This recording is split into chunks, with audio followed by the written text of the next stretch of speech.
The alien ships came down from the sky like silver tears falling from heaven. They were beautiful and terrible at the same time. Each one was the size of a city, but they moved with the grace of a bird. The people of Earth stopped what they were doing and looked up. Some were scared. Some were excited. Most were just confused. Jinha stood in the middle of the United Nations building in New York. He was a big man with rough hands and tired eyes. For 20 years he had been a soldier. Now he was Earth's military advisor. Today he would meet aliens for the first time. "Sir, they want to talk," said Quan, a young man who worked with diplomats. Quan was nervous. His hand shook as he held his tablet. "They say they have an important message for all humans." Jinha nodded. He was not nervous. He had seen many enemies in his life. These aliens might be different, but enemies were enemies. Harin walked into the room. She was a scientist who studied space and stars. Her hair was pulled back tight and she carried a thick folder full of papers. "I've been looking at their ships," she said. "The technology is amazing, but something feels wrong about it." "Wrong how?" Jinha asked. "It's all defensive. Every piece of equipment I can see is made to protect and hide. Nothing is made to attack." Jinha raised an eyebrow. In his experience, people who only built walls usually had good reasons to hide. The meeting room was large and cold. Representatives from every country on Earth sat around a massive table. Cameras recorded everything. The whole world was watching. The aliens walked in through doors that opened like magic. They were tall and thin, with skin that looked like it was made of pale blue glass. Their leader wore robes that seemed to float around his body. When he spoke, his voice sounded like music, but sad music. "Greetings, people of Earth," the alien leader said. "I am Ambassador Veltar of the Galactic Council. We have been watching your world for some time." Jinha leaned forward. "Watching us? Why?" Veltar made a gesture with his long fingers. "Your species has reached a point where you can travel between stars. This makes you visible to dangers you cannot understand." Harin spoke up. "What kind of dangers?" The alien's large eyes grew darker. "The galaxy is not a safe place. There are forces that destroy entire worlds, creatures that eat civilizations for breakfast, powers that turn suns into weapons." The humans in the room shifted uncomfortably. Some looked scared, others looked angry. "But do not fear," Veltar continued, his voice becoming warmer. "The Galactic Council offers protection. We have kept thousands of worlds safe for millions of years." Jinha crossed his arms. "What does this protection cost?" "Very little," Veltar said with what might have been a smile. "You simply need to give up your weapons, all of them, your armies, your missiles, your warships. We will place a barrier around your world. Nothing harmful can get in. You will be completely safe." "And if we say no?" Quan asked. Veltar's expression became sad. "Then you will face the galaxy alone, and no species survives that for long." The room was quiet. Jinha could hear people breathing. He could feel their fear. The aliens had done this before. They knew exactly how to make people feel small and helpless. "You will also need to accept council oversight," Veltar added. "We will need to make sure you follow galactic law. Some of your activities will need to be limited." "What activities?" Harin demanded. "Space exploration, weapons research, aggressive expansion.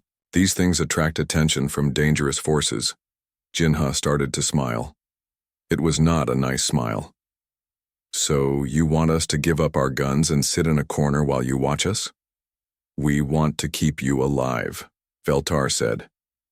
"The galaxy has seen too many promising species die because they thought they could fight what they did not understand."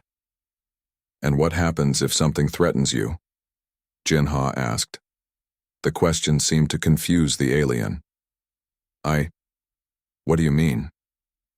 "I mean, what happens when these dangerous forces you're so scared of decide they want to fight the Galactic Council?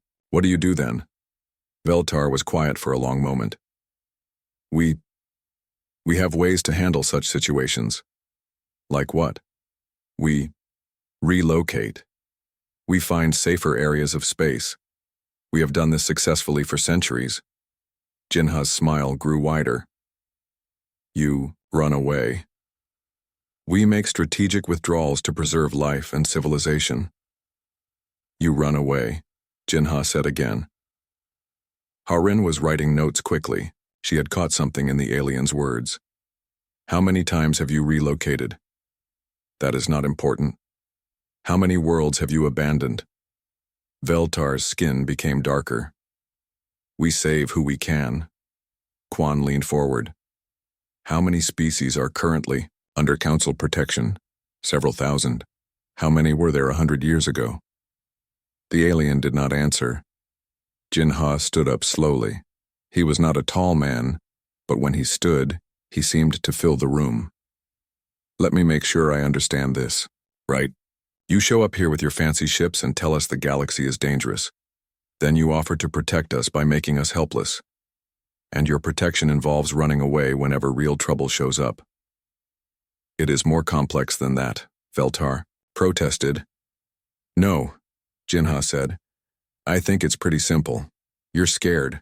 You've been running from something for so long that you've forgotten how to do anything else, and now you want us to run with you. The other humans in the room began to murmur. They had been scared when the aliens first spoke. Now they were starting to think. The Council has vast experience with galactic threats, Veltar said, but his voice was less confident now. Jinha walked around the table until he was standing close to the alien. Tell me something. In all your millions of years of running away, have you ever actually solved any of these problems? We have preserved many civilizations. That's not what I asked. Have you ever actually beaten one of these big, scary enemies you keep talking about? Veltar was quiet. I thought so, Jinha said. You know what your problem is? You think survival and winning are the same thing. They're not. Harin stood up. What are you running from exactly? There are many threats. No, Harin interrupted. What is the big one? The one that makes you keep moving? The one that's been chasing you for so long you've built your entire civilization around running from it? The alien's composure finally cracked. The Devourers, he whispered. They consume everything. They learn from every battle. They adapt to every weapon. No one has ever defeated them. Jinha's grin became huge. Now we're getting somewhere. You do not understand, Veltar said urgently. They have destroyed civilizations that were millions of years older than yours. They turn entire star systems into raw materials. They are unstoppable. Jinha looked around the room at his fellow humans. Then he looked back at the alien. That's it, just some machines that eat planets. Just some machines? Veltar's voice cracked. Yeah, Jinha said. That's your big scary monster? Some metal things that break stuff? The alien stared at him in horror. You do not understand. The scale of... I understand plenty, Jinha interrupted. You came to the wrong species for hiding. 3 days after the aliens made their offer, Harin had not slept. She sat in her lab surrounded by computer screens and coffee cups. The alien ships were still in orbit, waiting for Earth's answer. But Harin was not thinking about their answer. She was thinking about their technology. This is impossible, she muttered to herself as she looked at the data. The aliens had allowed humans to scan their ships as a show of good faith. What Harin saw made no sense. The ships were covered in layers upon layers of shields, energy barriers, metal armor, force fields that could stop anything. But there were no weapons, not even small ones. It was like building a car with 20 different types of brakes but no engine. Her assistant knocked on the door. Dr. Harin, you need to see the news. Harin looked up from her screens. Her eyes were red and tired. What news? Other worlds. The ones under council protection. Someone found them. Harin followed her assistant to the main conference room. A large screen showed a map of local space. Red dots marked dozens of planets. Quan was already there with a tablet full of information. We've been talking to them, he said. The protected worlds. It's not what the council told us. What do you mean? Harin asked. They're not protected. They're prisoners. On the screen, a woman appeared. She looked almost human but had green skin and 4 arms. Her eyes were sad and angry. My name is Zenta, the woman said. I speak for the world of Kepler 442b. We have been under council protection for 800 years. Harin sat down. 800 years? We gave up our weapons as they asked. We accepted their barriers. We followed their rules. And we have been trapped ever since. Quan touched his tablet. The screen changed to show another person. This one was covered in fur and had large ears. I am Torvin of the Nexus colony, the creature said. The council came to us when I was young. They said they would keep us safe from the Devourers. That was 300 years ago. Have you ever seen these Devourers? Harin asked. No. But the council says they are always close. Always just one sector away. Always about to find us. So we stay hidden. We stay quiet. We wait. More faces appeared. On the screen, species after species all telling the same story. The council would arrive, offer protection, and then the worlds would disappear behind barriers. Years would pass. Decades. Centuries. The barriers would never come down. How many worlds are there? Harin asked. We've found 12,000 so far, Quan said. All of them protected, all of them cut off from the galaxy, all of them waiting for a war that never comes. Harin felt sick. They're using them as shields. What? Think about it. You're running from an enemy. You can't fight them, so you hide. But you need to know where they are. You need early warning, so you set up thousands of worlds as sensor stations. If the enemy finds them first... Harin stopped talking. The council abandons them, Quan finished. They use the time to run further away. Rex walked into the room. He was a big man with scars on his hands and a serious face. He had been a soldier like Jinha, but now he worked in intelligence. We need to talk, he said. About what? Rex put a folder on the table. About where the council has been running. He opened the folder. Inside were star maps covering millions of years. Red lines showed the movement of the Galactic Council across the galaxy. They started here, Rex said, pointing to one edge of the map. That was about 2 million years ago. Look where they are now. The red line moved across the map like a snake. Every few thousand years it would jump to a new location. Always moving, always running. They've crossed the entire galaxy 3 times, Rex said. And look at this. He pointed to areas where the red line had been. Dead zones. Every place the council used to live is now empty.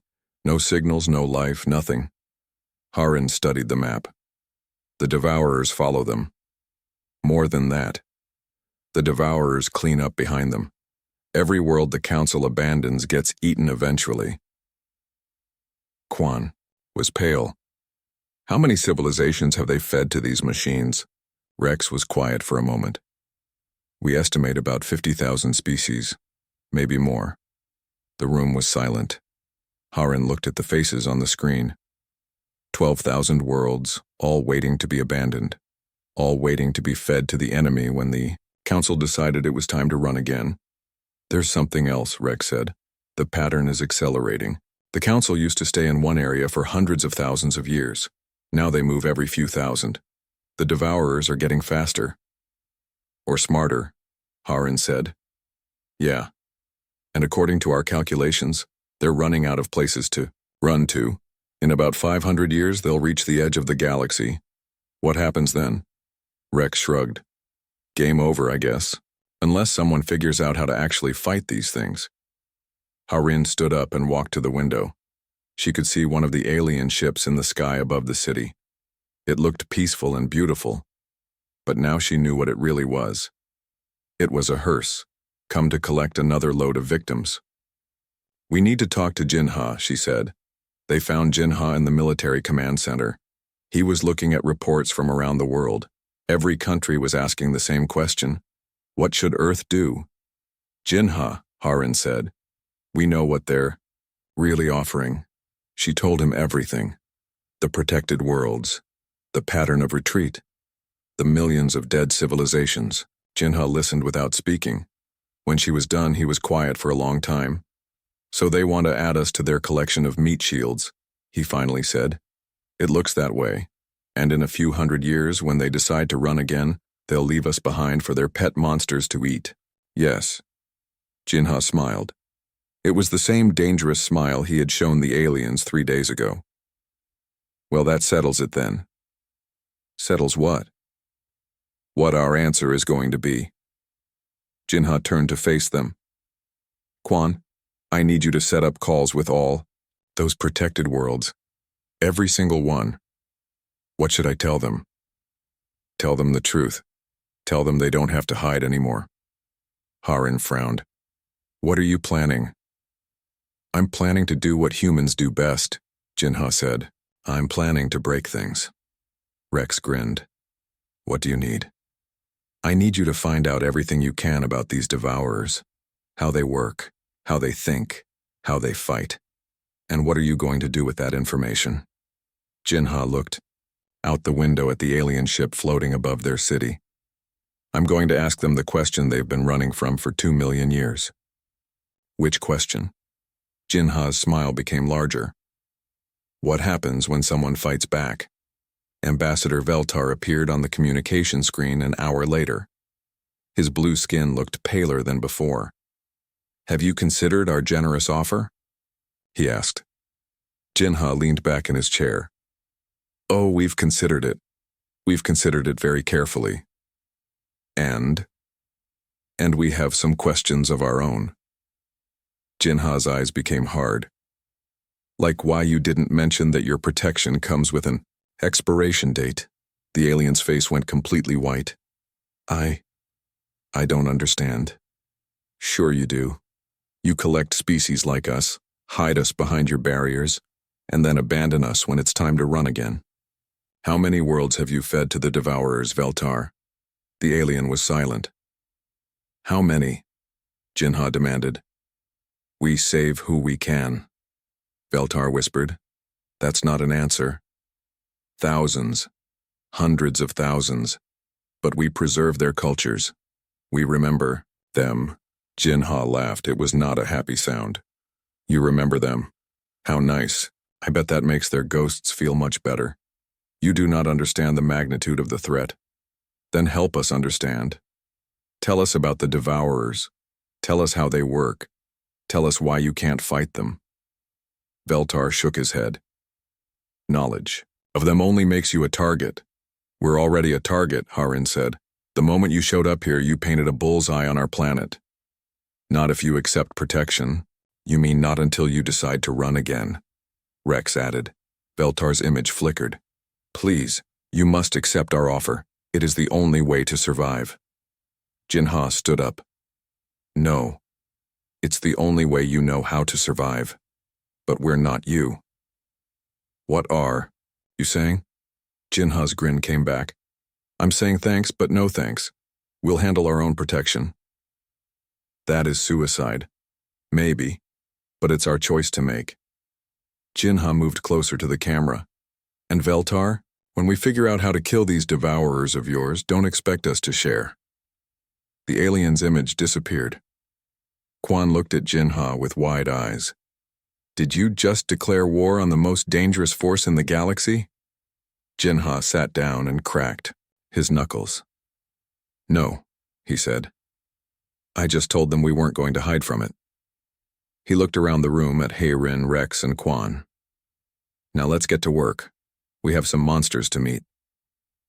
Jake Morrison stood in a hangar the size of 10 football fields. Around him, pieces of alien technology lay scattered on tables like the world's most dangerous puzzle. Engineers and scientists worked day and night, taking apart everything the Council had shown them. This is incredible, Jake said to his team. He was a big man with oil-stained hands and tired eyes. For 15 years, he had built weapons for Earth's military. Now he was building something completely new. What did you find? Asked Dr. Kim, his chief engineer. Jake held up a small device that glowed with blue light. Energy converter. The aliens use it to power their shields. But look at this. He connected the device to a human battery. The blue light became brighter. Much brighter. "It's not just converting energy," Jake said with excitement. "It's making more energy, way more. The aliens have been using this thing like a flashlight when it could power a city." Dr. Kim frowned. Why would they limit it? Because they're scared of it. Look at their safety protocols. Jake showed her a thick manual written in alien symbols. 17 different warnings about not exceeding standard power levels. They've had this technology for thousands of years, but they're too afraid to push it. Across the hangar, other teams were making similar discoveries. The aliens had amazing technology, but they used it like children playing with toys. Everything was built for safety, for hiding, for running away. "Sir," called out Lieutenant Torres from across the room. "You need to see this." Jake walked over to where Torres was working on a piece of alien computer equipment. The screen showed lines of code that moved like living things. "What am I looking at?" Jake asked. "Their navigation system. But it's not just for flying. It maps everything. Every ship, every planet, every energy signature in the galaxy." Torres pointed to the screen. "Sir, this thing can find anything." "Anything?" "I mean anything. If it exists and puts out any kind of energy, this system can track it." Jake stared at the screen. An idea was forming in his head. A dangerous, crazy idea. "Can we copy it?" "Already working on it. But sir, there's something else. The aliens have been using this to avoid the devourers. They can see them coming from light years away." "Then why haven't they used it to fight them?" Torres shrugged. "I guess they never thought of it." Meanwhile, in another part of the base, Harin was making her own discoveries. She had connected alien computers to human satellites and was getting readings from across the galaxy. "I found them," she said quietly. Rex looked up from his own computer. "Found what?" "The devourers. They're not hiding. They're not sneaky. They're just there." Harin pointed to her screen. "Look." The screen showed a three-dimensional map of local space. Most of it was empty, marked with the normal colors of stars and planets. But in one section, everything was black. "Dead zone," Rex said. "Not dead. Converted." Harin zoomed in on the black area. "The devourers don't destroy things. They change them. Every planet, every asteroid, every piece of space dust gets turned into more machines." "How many are there?" Harin ran some calculations. Based on the size of the converted areas, millions, maybe billions. Rex whistled quietly. "No wonder. The aliens keep running." "But look at this." Harin changed the display to show movement over time. "They're not random. They follow patterns. They think." "Like a hive mind?" "More like a computer program. They have rules they follow. Priorities." Harin pointed to different areas on the map. "They always go for the biggest energy sources first. Then they spread out from there." Rex leaned forward. "What counts as a big energy source?" "Stars. Planets with lots of life. Advanced civilizations." Harin paused. "Places like Earth?" "So we're already on their list?" "We've been on their list since we split our first atom. Every nuclear reactor, every satellite, every radio signal makes us brighter to them." Rex was quiet for a moment. "How long do we have?" Harin checked her calculations again. "At their current speed, maybe 50 years before they reach this sector. 50 years to figure out how to kill billions of machines that have been winning for 2 million years. "Yeah." Rex grinned. "I've had worse deadlines." In the diplomatic center, Quan was having very different conversations. His screens showed dozens of alien species, all from worlds under council protection. Their faces were hopeful for the first time in centuries. "Is it true?" asked Zenta, the green-skinned woman from Kepler 442b. "Are you really going to fight them?" "That's the plan," Quan said. "But how? No one has ever won against the Devourers. No one has ever really tried. Your council has been running for so long, they forgot there was any other option." On another screen, Torvin the furry alien shook his head. We gave up our weapons long ago. Our people have forgotten how to fight. Then we'll teach you, Quan said simply. But we are not warriors like you. Neither were we until we had to be. Humans have only been fighting wars for a few thousand years. You've had millions of years to get ready. You just forgot you could. More and more protected worlds joined the calls. Species that hadn't spoken to anyone outside their barriers in centuries were suddenly talking to each other, and to Earth they shared information, they shared fears, they shared hope. "What do you need from us?" asked a crystal being from the far edge of the galaxy. "Everything you remember about your worlds before the Council arrived. Every piece of technology you gave up. Every weapon you destroyed. We need to know what you could be if you stopped being afraid." Jinha walked into the diplomatic center as Quan was finishing another call. "How many?" he asked. 3,000 worlds so far, more joining every hour. "And how many are willing to fight?" Quan smiled. "All of them." Jinha nodded. "Good. Because we're going to need an army." He led Quan to a secure briefing room where Harin, Rex, and Jake were waiting. On the wall was a massive display showing everything they had learned. "Report," Jinha said. Jake went first. "We figured out how to improve their technology by about 300%. Turns out aliens are really conservative with their engineering." "How conservative?" "They could have built ships that moved 10 times faster, but they were afraid the speed might be dangerous. They could have made weapons that could crack planets, but they thought that was too violent." Harin spoke next.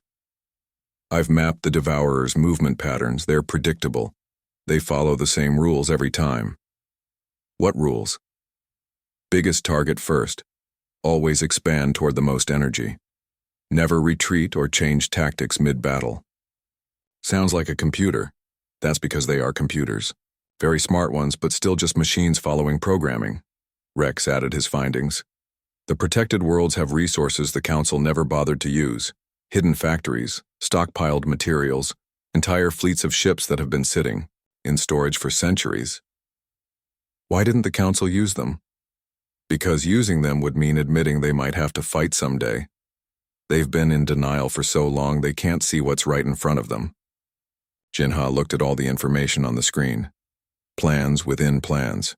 Resources beyond counting. Allies across the galaxy. For the first time since the aliens arrived, he felt truly hopeful. "So we have technology they're too scared to use properly. We have allies they've been treating like prisoners. We have resources they've been ignoring. And we know how the enemy thinks." "That's about the size of it," Jake said. "And the Devourers?" Harin brought up the enemy map. "Still following their programming, still predictable, still assuming no one will ever fight back." Jinha's grin came back. "Then it's time to give them a surprise." He turned to face his team. "Jake, I want ships. Fast ones, mean ones. I want weapons that would give the Council nightmares." "How many ships?" "All of them. I want every protected world building ships. I want factories running day and night. I want an armada that makes the Council's fleet look like toy boats. And Harin, I want to know everything about how these machines work. I want to know their weaknesses. I want to know how to hurt them. Rex, coordinate with the protected worlds. I want to know what they can contribute. Soldiers, ships, resources, whatever they have. Quan, keep talking to them. Keep them believing. Some of these species haven't fought for millions of years. They're going to be scared." "What should I tell them?" Quan asked. Jinha looked out the window at the stars. Somewhere out there, billions of machines were converting whole worlds into weapons. They had been winning for longer than human civilization had existed. "Tell them that humans have never backed down from a fight we believed in, and we believe in this one." He turned back to his team. "Tell them that for 2 million years the galaxy has been running from these things. Running and hiding and hoping someone else would solve the problem." His grin became fierce. "Tell them the running stops now." The first battle happened in a place called the Kepler sector. It was supposed to be a simple scouting mission. Rex led a small fleet of 12 ships to observe a Devourer patrol. The plan was to watch, learn, and come home with information. The plan lasted exactly 3 minutes. "Contact," shouted Lieutenant Park from the sensor station. 3 Devourer scouts moving fast toward our position. Rex stood on the bridge of the human flagship Determination. Around him, his crew worked at stations that mixed human and alien technology. Everything looked strange, but it worked better than anything Earth had ever built. "How fast are they moving?" Rex asked. "0.7 light speed. They'll be here in 20 minutes. Rex looked at the tactical display. The Devourer ships were sleek and black, like knives cutting through space. Each one was twice the size of his largest ship. "Sir," said Commander Chen, "we should retreat. Follow the original plan." Rex thought about it for exactly 2 seconds. "No. Sir, we came here to learn about them. Best way to learn is to fight them." Rex turned to his weapons officer. "Charge all systems. Target the lead ship." "All systems, sir?" Jake Morrison said not to use full power until we understood. "Jake Morrison isn't here. I am. And I say we find out what these things can do." The Determination had been built in secret over the past 8 months. It used alien energy systems pushed far beyond their normal limits. It had weapons that combined human creativity with alien precision. Most importantly, it had a crew that had never been taught that some fights couldn't be won. "Firing solution ready, sir." "Fire." The ship's main cannon sent a beam of concentrated energy across space. It was bright enough to hurt the eyes of anyone looking at it. The beam hit the lead Devourer ship exactly where Rex had aimed. The alien machine exploded. "Direct hit," shouted Park. "Target destroyed." The bridge was quiet for a moment. Then someone started cheering.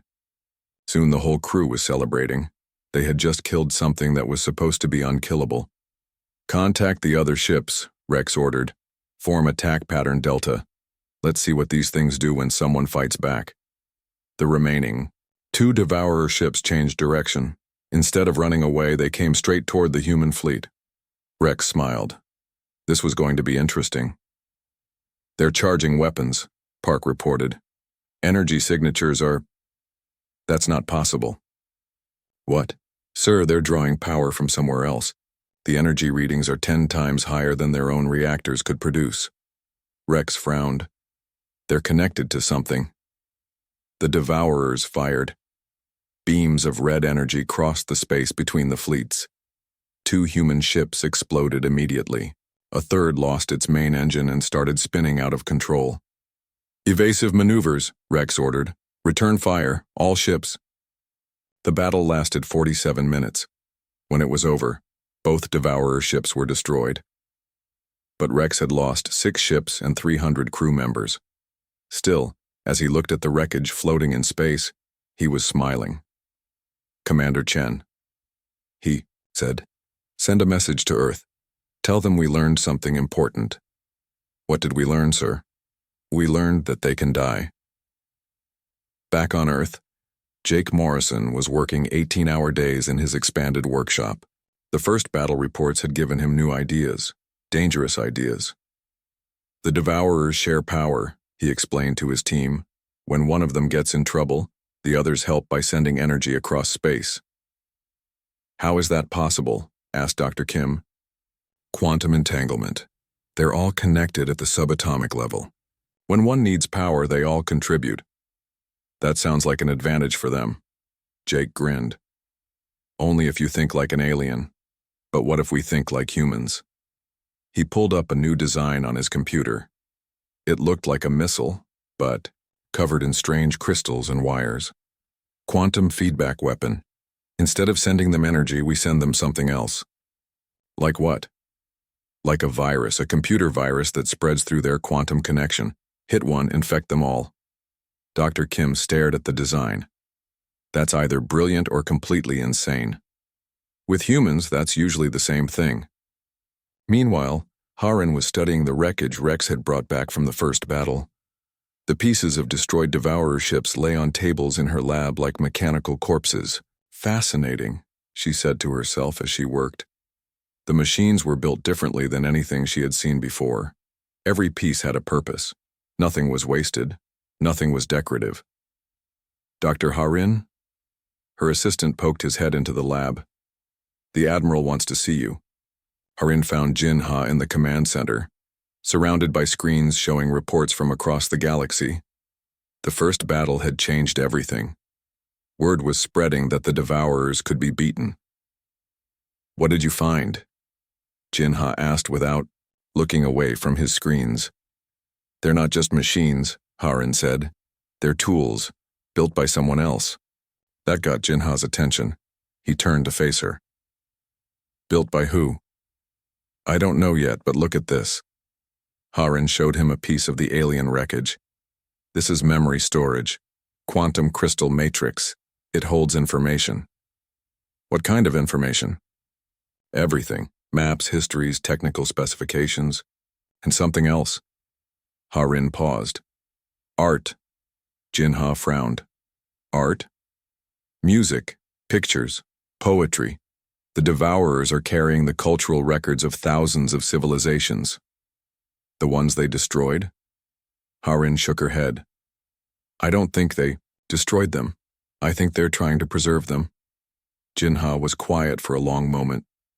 You're saying these things aren't conquerors? I'm saying they think they're librarians. Across the galaxy, the war was spreading. The protected worlds had listened to Quan's messages and were building fleets of their own. Species that hadn't fought in millions of years were remembering how to be angry. The crystal beings from the outer rim created ships that could phase in and out of normal space. The furry Nexus colonists built fighters that moved like flocks of birds. The green-skinned people of Kepler 442b designed weapons that turned gravity into a weapon. But it was the humans who led every battle. Kritikwa had trained commanders from dozens of species, teaching them tactics the Galactic Council had never imagined. The key is unpredictability, he explained to a mixed group of alien officers. The Devourers are computers. They learn from every fight and adapt, but they expect their enemies to follow patterns. What patterns? Asked Zenta. The same patterns the Council has been using for 2 million years. Run away, hide behind shields, try to outlast the enemy.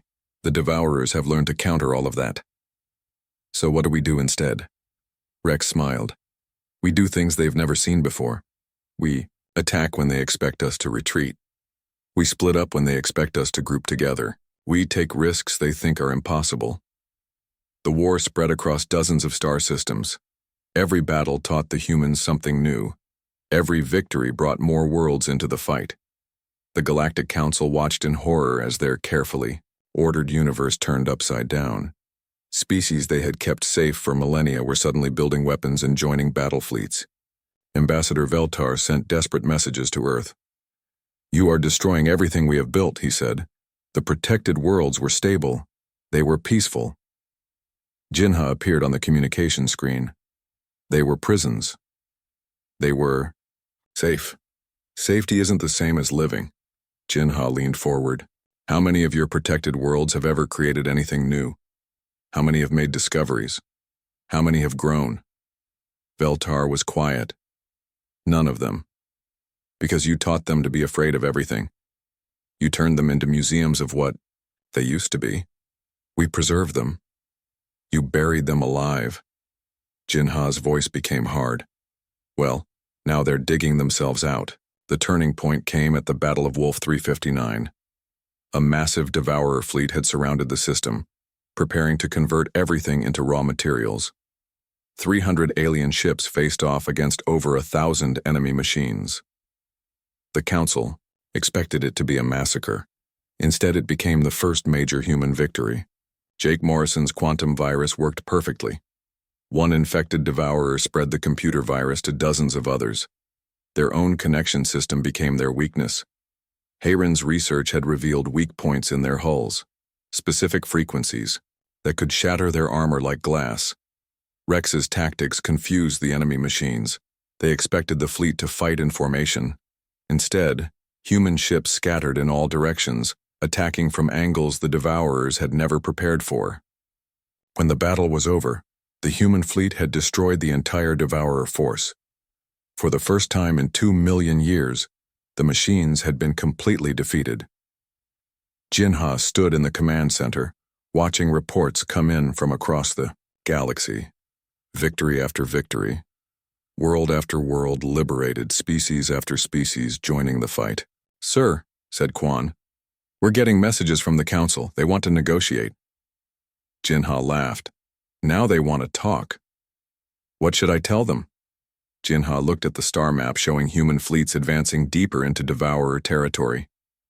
"Tell them we're busy. We have a galaxy to save." The core of Devourer space looked like a graveyard of stars. Where once there had been bright suns and living worlds, now there was only darkness filled with massive machines. Each machine was the size of a moon, floating in space like metal, tombstones. Jinha stood on the bridge of the New Earth, the largest ship humanity had ever built. Around him, the combined fleet of 12,000 worlds prepared for the final battle. Ships from hundreds of species floated in formation, all following human battle plans. "Scanner readings are off the charts," reported Harin from the science station.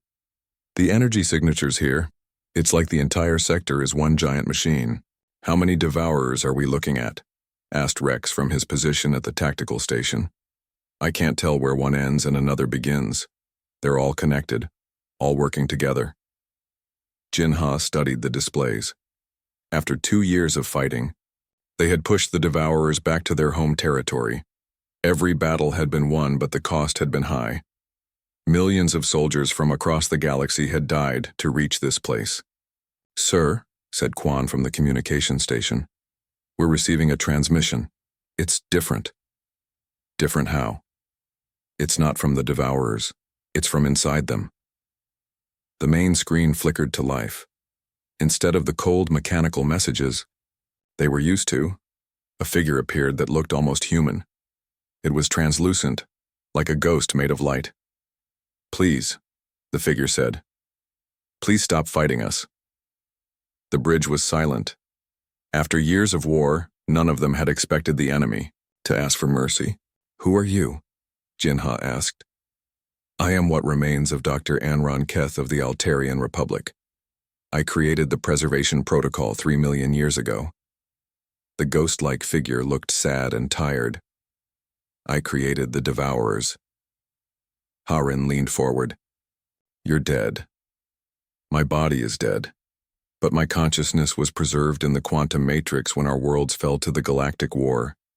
The protocol saved me. It saved all of us." "All of who?" The screen changed to show thousands of ghostly figures. Men, women, and creatures from species Jinha had never seen before.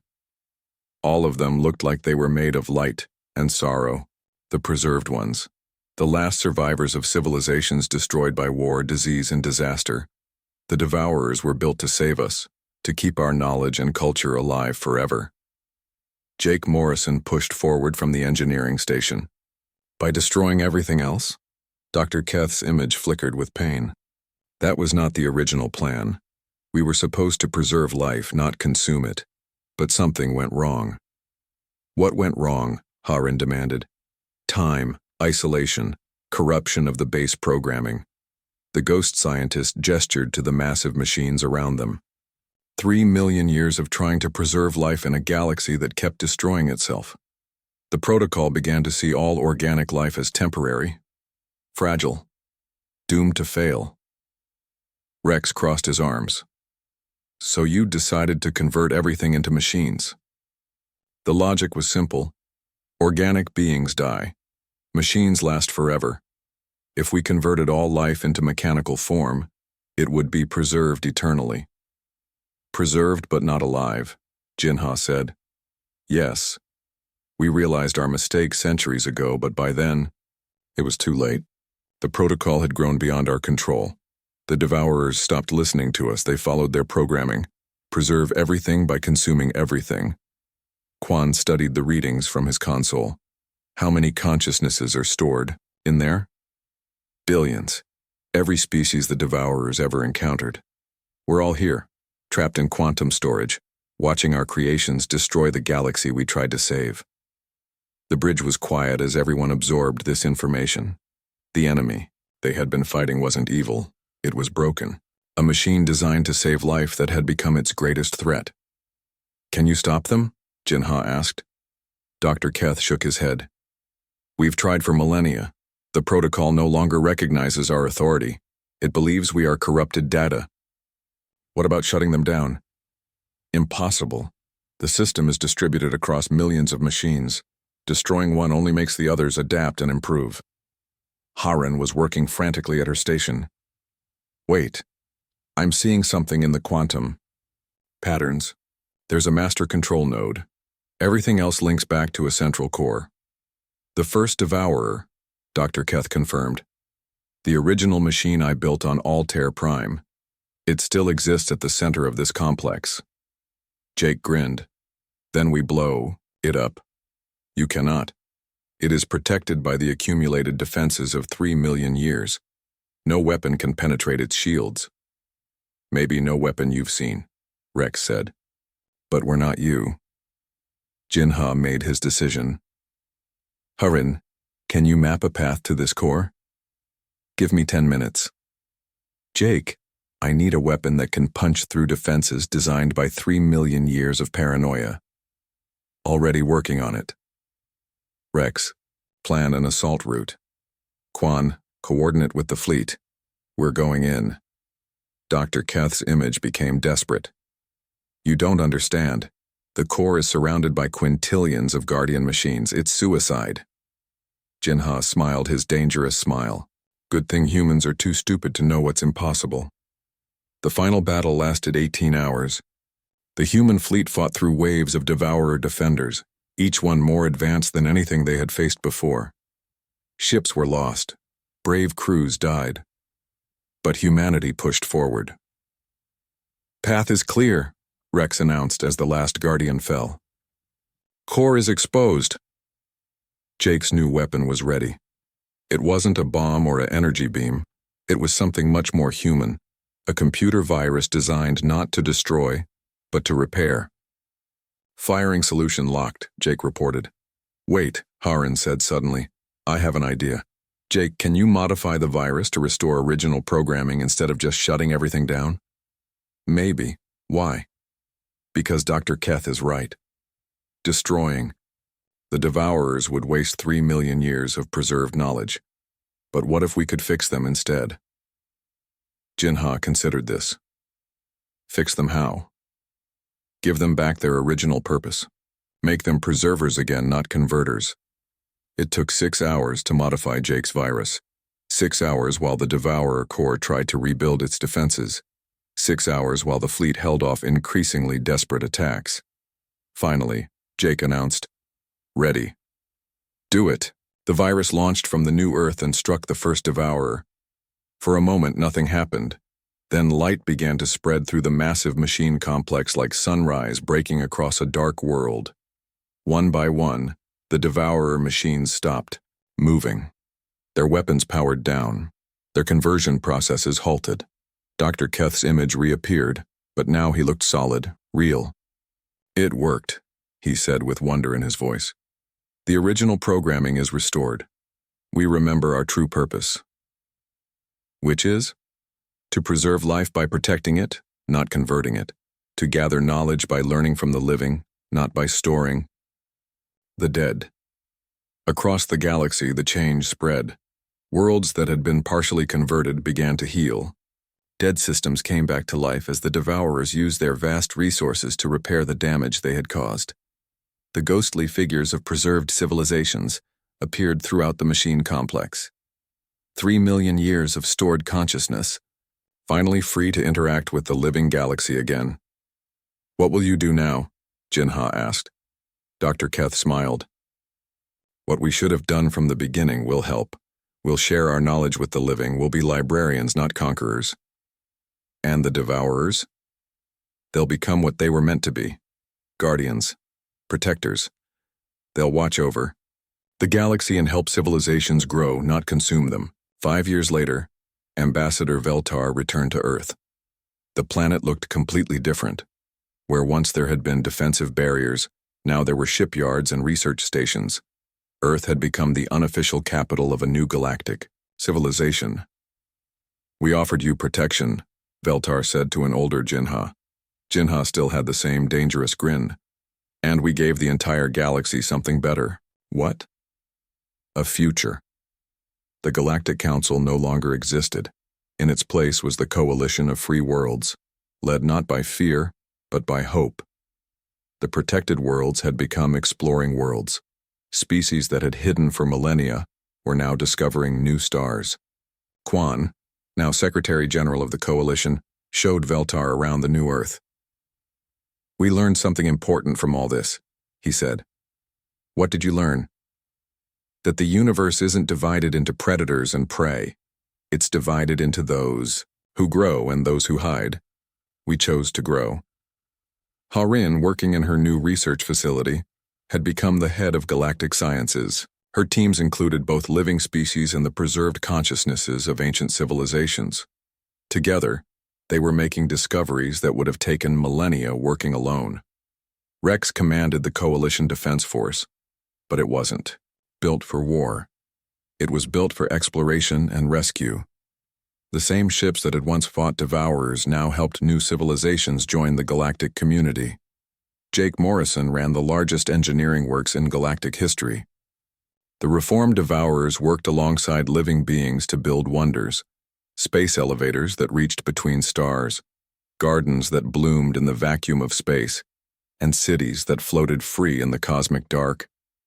And in the deepest archives of what had once been the Devourer databanks, now transformed into the Galactic Library, a simple entry appeared: species classification, human, origin, Sol system, planet Earth, status, impossible, threat level, only two impossible things.